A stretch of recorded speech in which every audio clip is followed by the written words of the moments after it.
ఓం శ్రీకృష్ణాయ నమః. భగవద్గీత 8వ అధ్యాయము అక్షర పరబ్రహ్మ యోగము.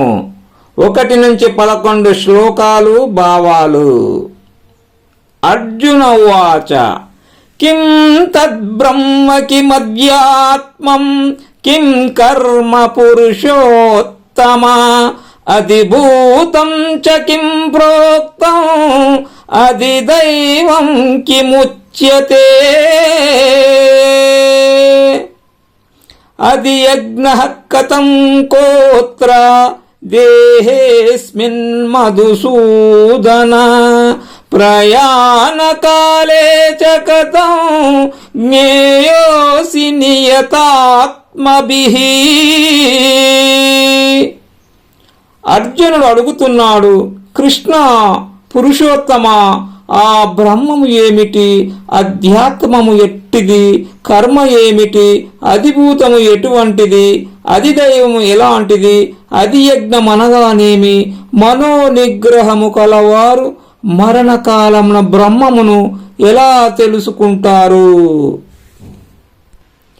శ్రీ భగవాను వాచ అక్షరం బ్రహ్మ పరమం స్వభావోధ్యాత్మముచ్యతే భూతభావోద్భవకరో విసర్గః కర్మ సంగీతః. భగవానుడు చెబుతున్నాడు, అర్జున, బ్రహ్మము నశించనిది, అన్నిటికన్నా గొప్పది. దాని స్వభావమే అధ్యాత్మము. భూతముల ఉత్పత్తికి కారణమైన యజ్ఞ రూపమైన త్యాగమే కర్మ.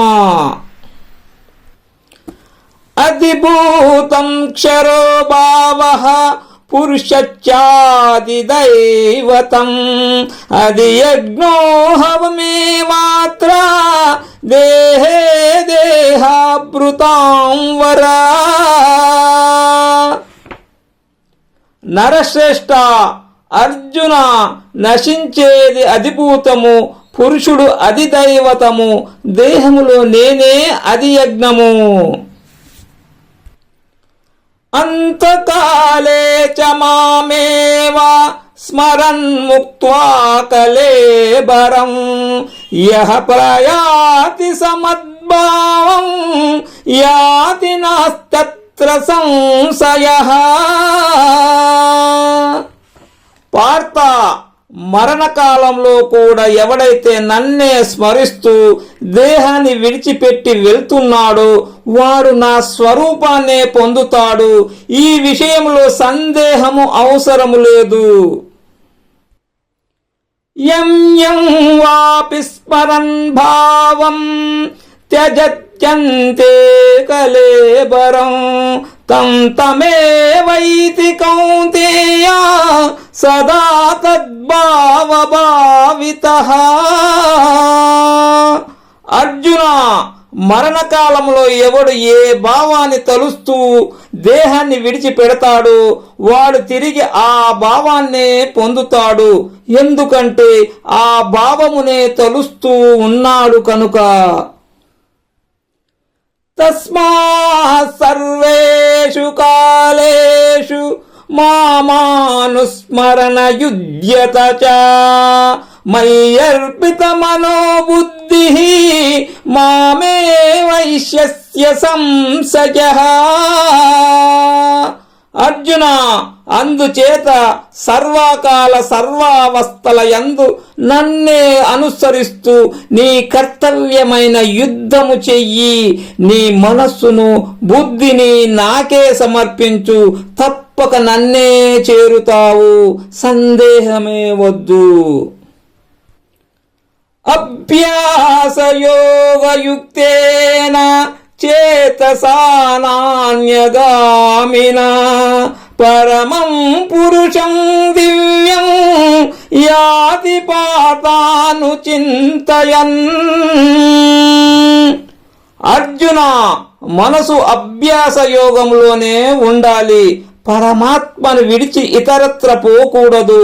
పరమేశ్వరుని తదేకంగా చింతించాలి. అలా చేస్తే దివ్యమైన పురుషోత్తముని పొందుతారు. కవిం పురాణమనుశాసితారం అనోరణీయాంసమనుస్మరేద్యః సర్వస్య దాతారమచింత్య రూపం ఆదిత్యవర్ణం తమసః పరస్తాత్. అర్జున, ఆ పరమశివుడు కవి, పురాతనుడు, శాసించేవాడు, అణువు కంటే చిన్నవాడు, సర్వానికి ఆధారమైన వాడు, ఊహకు అందనివాడు, ఆదిత్య రూపుడు, తమస్సుకు ఆవలివాడు. అట్టి పురుషుని స్మరించేవాడు అతన్నే పొందుతాడు. ప్రయాణకాలే మనసాచలేన భక్త్యా యుక్తో యోగబలేన చైవ భ్రువోర్మధ్యే ప్రాణమావేశ్య సమ్మక్ సతం పరం పురుషముపైతి దివ్యం. అర్జున, మరణ సమయములో మనస్సు నిశ్చలంగా ఉండాలి, భక్తిభావంతో ఉండాలి, యోగ బలంతో ఉండాలి. భ్రూమధ్యములో ప్రాణాలను చక్కగా నిలపాలి, దివ్యమైన పరబ్రహ్మమును పొందాలి.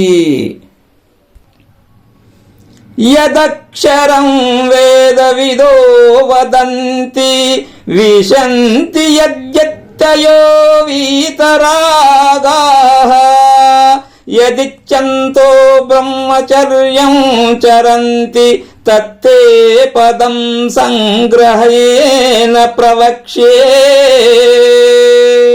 అర్జున, పరమపదం ఏమిటో నీకు సంగ్రహంగా చెబుతాను. వేద విధులు దానిని అక్షరం అంటారు. రాగరహితులైన యతి పురుషులు దానిలోనే ప్రవేశిస్తారు. దానిని ఆశించే బ్రహ్మచర్యాన్ని పాటిస్తూ ఉంటారు.